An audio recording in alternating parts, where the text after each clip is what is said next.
Hello friends, welcome to my channel Lena kitchen recipe. तो श्रावण सोमवार लग चुका है, पहला सोमवार है, तो सुनेंगे हम श्रावण सोमवार की कथा। श्रावण सोमवार की कथा के अनुसार अमरपुर नगर में एक धनी व्यापारी रहता था।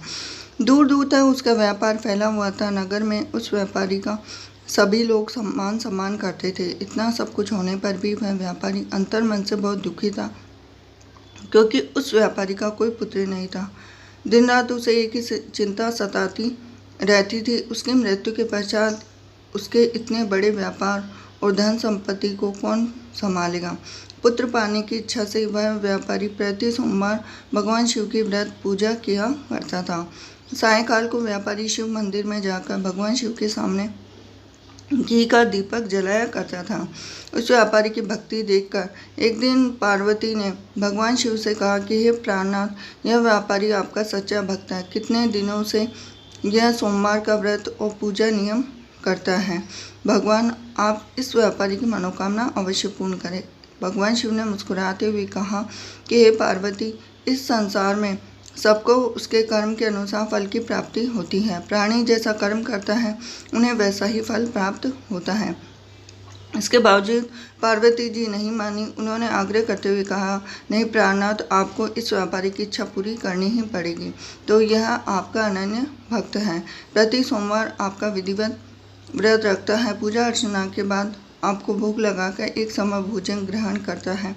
आपको इसे पुत्र प्राप्ति का वरदान देना ही होगा। पार्वती का इतना आग्रह देखकर भगवान शिव ने कहा कि तुम्हारे आग्रह पर मैं इस व्यापारी को पुत्र प्राप्ति का वरदान देता हूँ, लेकिन इसका पुत्र 16 वर्ष से अधिक जीवित नहीं रहेगा।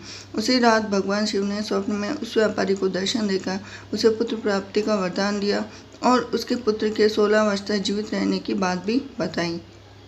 भगवान के वरदान से व्यापारी को खुशी तो हुई, लेकिन पुत्र की अल्पायु की चिंता ने उस व्यापारी को नष्ट कर दिया।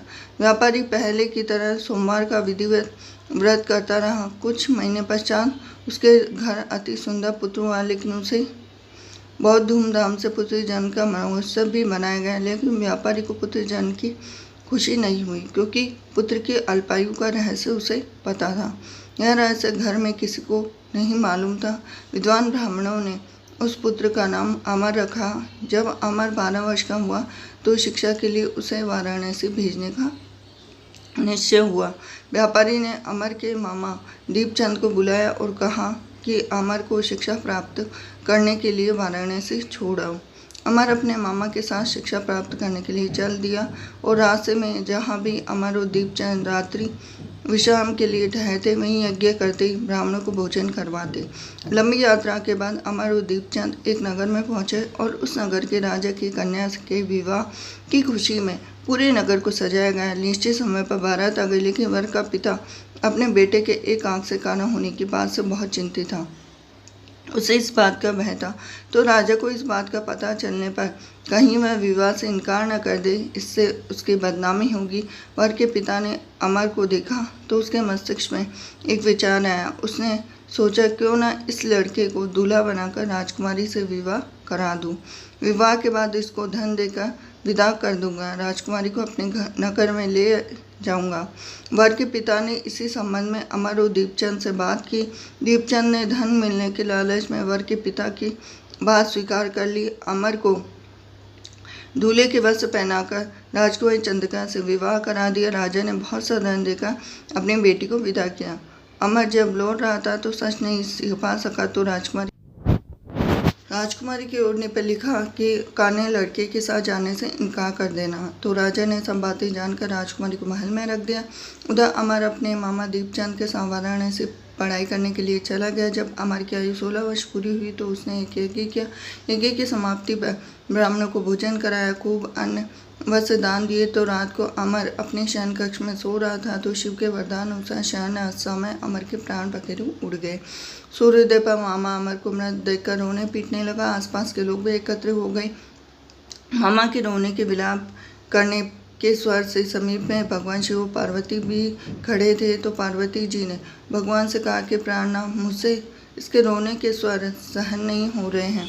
आप इस व्यक्ति के कष्ट अवश्य दूर करें। भगवान शिव ने पार्वती जी के साथ दृश्य रूप में समीप जाकर अमर को देखा तो पार्वती जी से बोले कि पार्वती, यह उसी व्यापारी का पुत्र है। 16 वर्ष की आयु का वरदान दिया था, इसकी आयु तो पूरी हो गई है। पार्वती जी ने फिर भगवान शिव से निवेदन किया, बोला कि हे प्राणनाथ, आप इस लड़के को जीवित करें, नहीं तो माता पिता पुत्र की मृत्यु के कारण रो रो कर अपने प्राणों का त्याग कर देंगे। इस लड़के का पिता तो आपका परम भक्त है, वर्षों से सोमवार का व्रत करते हुए आपको भूख लगा रहा है। पार्वती के आग्रह करने पर भगवान शिव ने उस लड़के को जीवित होने का वरदान दिया और कुछ ही पल में वह जीवित होकर उठ बैठा। शिक्षा समाप्त करके अमर मामा के साथ अपने नगर को चल दिया। दोनों चलते हुए उसी नगर में पहुंचे जहां अमर का विवाह हुआ। वहाँ यज्ञ का आयोजन किया। समीप से गुजरते हुए नगर के राजा ने यज्ञ का आयोजन देखा तो राजा ने अमर को तुरंत पहचान लिया। यज्ञ समाप्त होने पर राजा अमर और उसके मामा को महल में ले गया और कुछ दिन उन्हें महल में रखकर बहुत सा धन वस्त्र देकर राजकुमारी के साथ विदा किया। रहस्य में सुरक्षा के लिए राजा ने बहुत से सैनिकों को भी साथ भेजा। दीपचंद ने नगर में पहुंचते ही एक दूत भेजा। व्यापारी ने अपनी पत्नी के साथ स्वयं को एक कमरे में बंद कर रखा था। भूखे प्यासे रखकर व्यापारी और उसकी पत्नी बेटे की प्रतीक्षा कर रहे थे। उन्होंने प्रतिज्ञा कर ली थी कि यदि उन्हें अपने बेटे की मृत्यु का समाचार मिला तो दोनों प्राण त्याग देंगे। तो व्यापारी अपनी पत्नी और मित्रों के साथ नगर के द्वार पहुंचा। अपने बेटे के विवाह का समाचार सुनकर पुत्रवधू राजकुमारी चंद्रिका को देखकर उनकी खुशी का ठिकाना न रहा। उसी रात भगवान शिव ने व्यापारी के स्वप्न में आकर कहा कि हे श्रेष्ठी, मैंने तेरे सोमवार के व्रत करने और व्रत कथा सुनने से प्रसन्न होकर तेरे पुत्र को लंबी आयु दे दी है। तो सोमवार का व्रत करने से व्यापारी के घर में खुशियाँ लौट आए और शास्त्रों में लिखा है कि स्त्री सोमवार का जो भी व्रत करता है उसकी सभी इच्छाएं पूरी होती हैं। वीडियो पसंद आया तो वीडियो को लाइक कीजिए, चैनल को सब्सक्राइब कीजिए, बेल आइकन बटन दबा दीजिए। तो मिलती हूँ नेक्स्ट वीडियो में। हरे कृष्णा।